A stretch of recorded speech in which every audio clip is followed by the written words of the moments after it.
Before we begin this week's episode of the Grow Your Wealthy Mindset podcast, I want to tell you of a great guide that I made just for you. It's the 12 financial mistakes that keep physicians from building wealth. After talking to hundreds of physicians, I've heard many mistakes, and these are the ones that I thought were most important to share so that you can potentially avoid making these mistakes, or if you've already made them, learn a bit about how you might be able to recover. You can grab the guide at my website, www.growyourwealthymindset.com/12 financial mistakes. Now on to this week's episode. Hello, welcome to the Grow Your Wealthy Mindset podcast, where it is all about helping amazing physicians just like you create a wealthy life free from burnout and with the financial security to practice medicine on your own terms. I'm your host, Dr. Elisa Zhang. Welcome back to the Grow Your Wealthy Mindset podcast. Today's going to be a short little episode, but I thought it'd be important to actually talk about interest rates and how APR and APY differ from a regular interest rate. When we look at interest rates, whether it's the rate being paid to us, like in a high-yield savings account or with a CD, or the rate we're paying on a loan, like on our mortgage or if we have credit card debt, then it may be expressed as APR or APY. These two may sound the same, but they are actually not the same thing.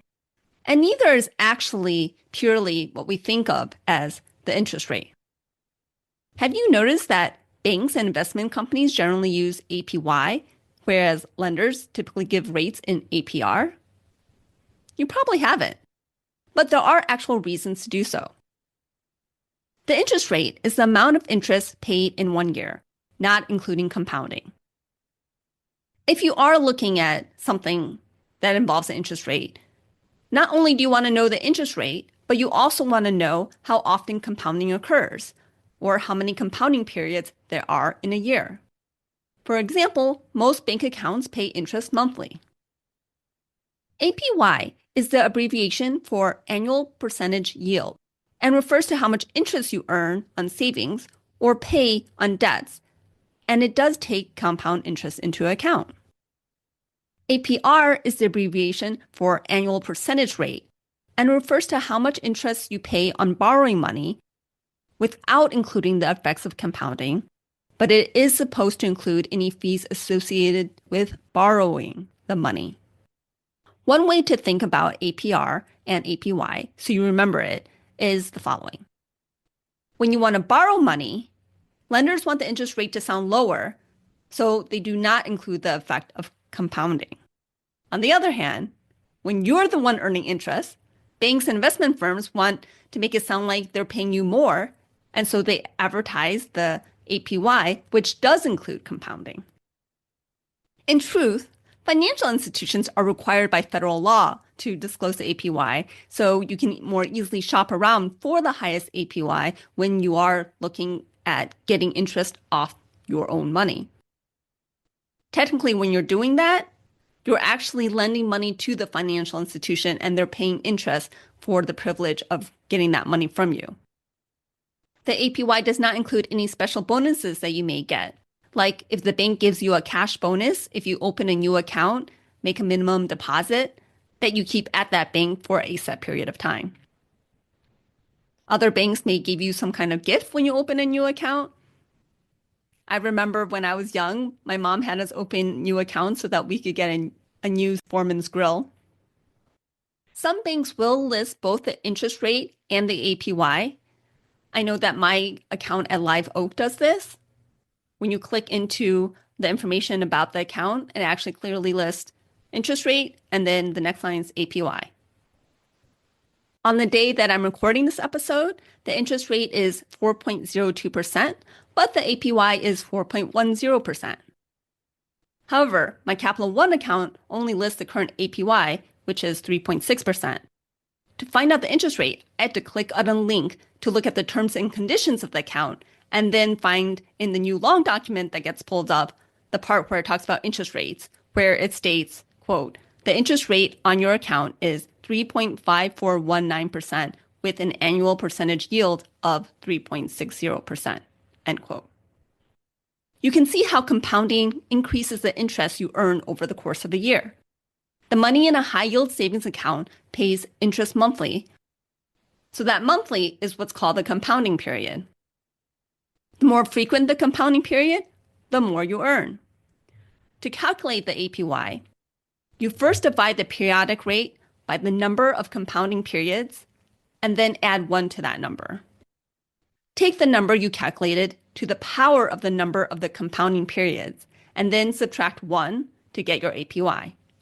For example, let's calculate the APY for a 4% interest rate that compounds monthly. So you convert 4% to 0.04 and divide 0.04 by 12 for 12 months a year. This results in 0.03333 with the 3's going on forever. Add 1 to get 1.0033333, and then take that number to the 12th power, which is 1.0407. Then subtract 1, and you get an APY of 0.0407 or 4.07%. To show the difference that a compounding period makes, here's an example of a 7% interest rate compounded over different time periods. A 7% rate compounded annually is just 7% because the interest rate reflects the interest over a year. If it's compounded biannually, it's now 7.12%. Compounding quarterly makes it go up to 7.19%. With monthly compounding, it's now 7.23%. And if you are lucky enough to get compounding daily and you're getting paid the interest, now it's 7.25%. So compounding is great. So the more often it compounds, the better it is for whoever's receiving the interest. Unfortunately, most of the time where we're receiving the interest, we're receiving a compounding rate of monthly. And when we're paying the interest, it could be monthly, but it could also be daily. You may see with your credit cards that not only do they list the APR, but they also list a daily periodic rate. Many credit card issuers calculate interest on the account daily. The interest amount is added to the previous day's balance, which means that interest is compounding on a daily basis. With 365 days a year, that means paying a lot more interest for any debt you have on a credit card that you're not paying off each month before the grace period runs out. Remember, a 7% interest rate compounded daily becomes 7.25%. That may not seem like much of a difference, but consider that credit card interest rates are typically above 20%. A 20% interest rate compounded daily becomes 22.1%. This is why it's so important to pay off those credit card balances monthly. As soon as you miss the grace period for waiving interest, you're paying super high rates from the day of purchase, and that rate is compounding daily from the day you purchased it. Now that we've talked about how compounding is not included in APR, let's talk about what is included. The APR is supposed to include any fees that come with borrowing money. The point of this is to make it easier to compare different loans. For example, if you're shopping for a mortgage, different loans will come with different fees.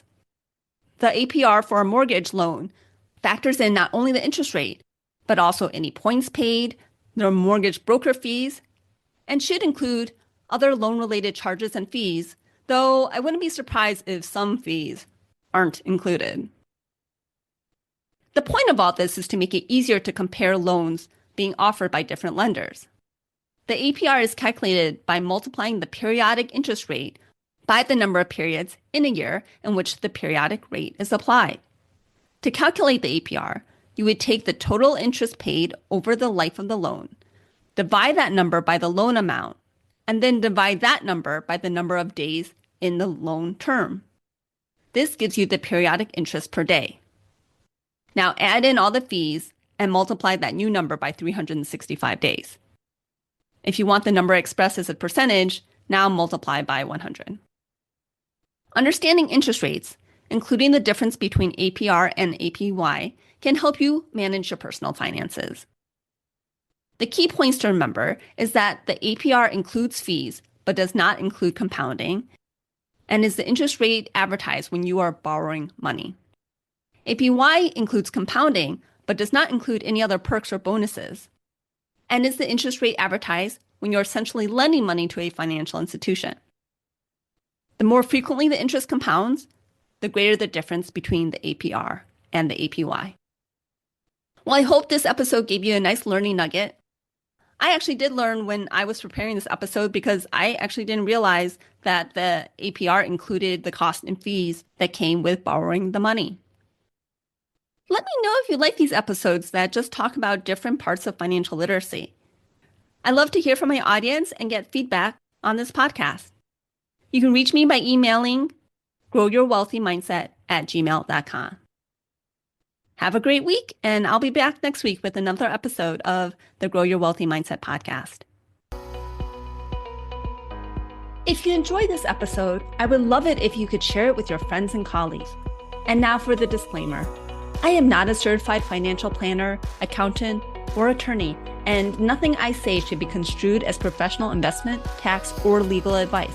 This show is primarily for your education and entertainment. I am a physician, but I'm probably not your physician. So if you need any medical advice, please contact your own physician. Thank you. Don't forget to pick up your guide, 12 Financial Mistakes That Keep Physicians from Building Wealth. You can grab that guide at my website, www.growyourwealthymindset.com/12 financial mistakes. You'll also find that link in the show notes.